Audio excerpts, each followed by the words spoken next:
PriceCharting.com, everyone's favorite website so they can know exactly what their video games are worth. Right? And before we get too deep into the video, let me just say that price charting as a website is great. If someone is new to the hobby or someone isn't going to get that deep with conditional nuance on the games they're buying, I would say yes, go use price charting. You can get a good gauge of what items should or shouldn't sell for, and it's a great starting point to learn about prices in the hobby. And that's about it. If you're going to be getting deeper into this hobby or spending hundreds of dollars on single items, then you have to get away from trusting price charting or quoting price charts, because you're going to be giving away money when you sell and walking past amazing deals if you don't actually learn how to assess condition as it relates to pricing. Thank you to every single Patreon who helps support the channel, as well as the YouTube members. I can't do it without you guys. Hit the like button and let's get into it. So Mega Man X is what I want to start talking about today, because there was a sale on eBay that was pretty staggering. Now if we go over to good old price charting, right? If we go to Mega Man X, we check the complete price on the game,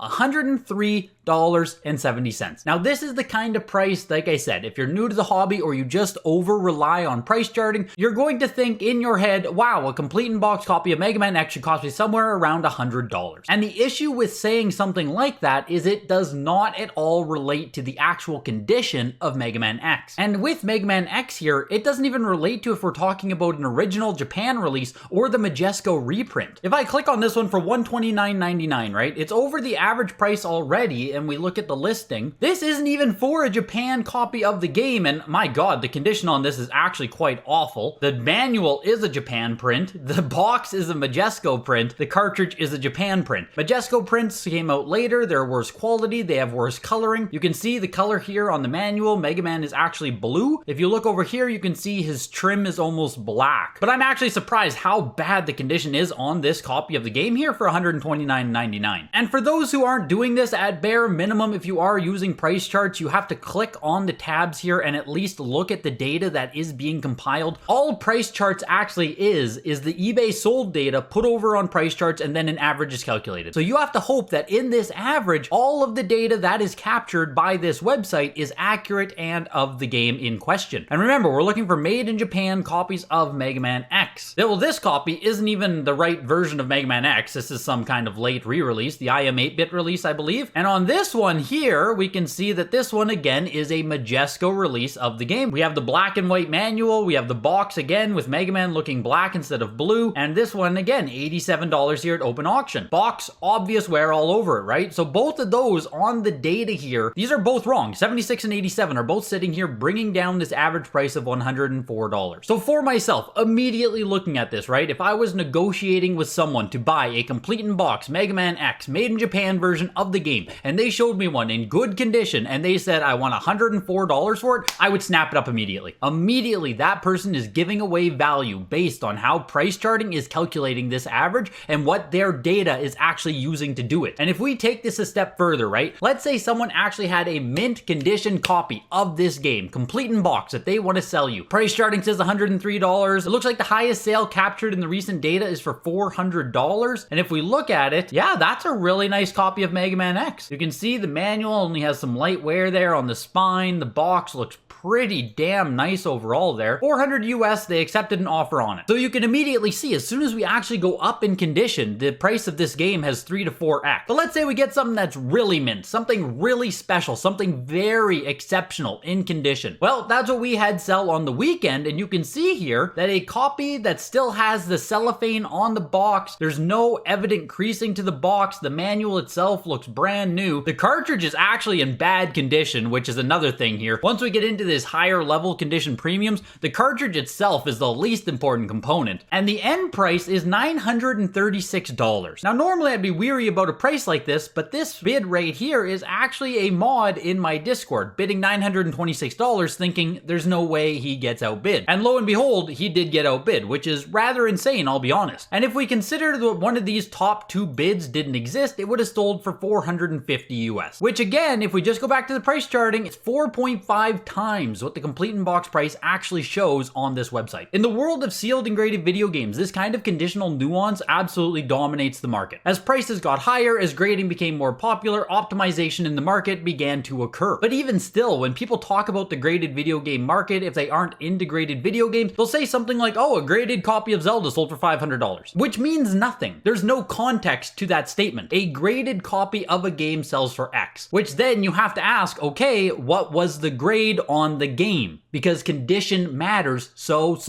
much. A graded copy of Zelda, for instance, could sell for $500. A graded copy of Zelda could sell for $5,000, depending on the actual grade. And that is how you should be appraising and how you should be evaluating complete in box games as well. Saying something like, oh, a complete copy of Mega Man X sells for $100. What's the condition of the game? Most people don't include a condition qualifier is because most people still aren't thinking that, okay, an average copy is 100, above average is 150 to 200, very nice might be 250 to 300, and your near mint could be 400 and above. And of course, if you're gonna buy a dumpy copy of Mega Man X, of course you can get one for below 100, right? A lot of people are super happy when they get something priced below price chart, but they bought something in 5 out of 10 condition, so of course it was cheap. The same person who sold that Mega Man X also sold a copy of Mega Man 5, extremely rare Game Boy game. Even on price charts here, it only captures 3 sales per year. In all of 2022, it had 6 sales captured, somewhere in the range of $1,500 to $2,000. And this is a time where price charts is very useful because it captures data longer than what eBay keeps on their actual site. So if you were to look on eBay for sales of Mega Man 5 complete in box, you actually might not find that much. In that case, it is super valuable to come over to price charts to at least see what they have historically sold for. In a lot of cases, even if you click on one of the listings, you're still not going to have it bring up. It's simply been too long, but you can at least see prices that have been captured to get a kind of gauge. But again, if you don't actually participate in this market, if you don't actually understand conditional nuance, you're going to look at $1,469 and then an actual mint copy sells for $3,650. So if your local game store had a copy like this, right, with cellophane on, beautiful condition, and they're asking anywhere even close to the $1,500 quote on price charts, that should be an immediate purchase from you. And if you have something in your collection that is in exceptional condition, you shouldn't even be considering the price chart average as the price that you might sell it for. Again, if you truly know how to assess something that is in exceptional condition. And that's one of the largest reasons I say you need to get away from price charts for evaluating your stuff. Price charts eliminates all of the conditional variance, all of the learning that you get when you actually go to eBay and you browse completed listings for these games. You can look at a $129.99 sale for Mario Kart. This is above the price charting sales here. Someone got ripped off buying this copy of Mario Kart, but you can look at it and be like, okay, wow, that box is actually in pretty nice shape. Looks like the cartridge is in solid condition, includes the operation guide, the little player's guide offer. You can actually start gauging what kind of condition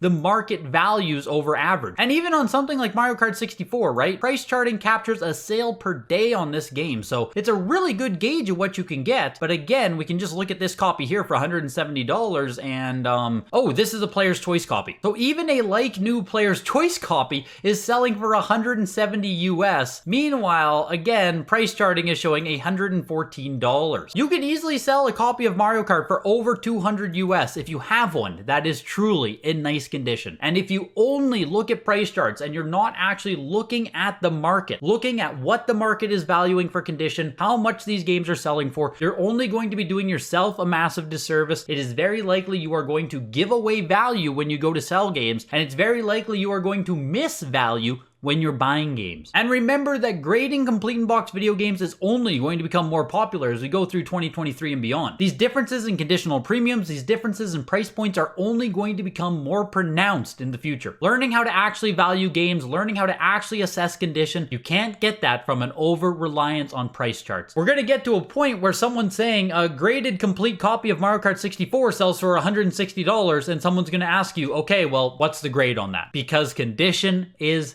everything. I've wanted to talk about price charts for a while, so hopefully this articulates all my feelings on that. Let me know your thoughts below about using price charts, evaluating for condition, conditional premiums, and I'll see you guys in the next video. Bye.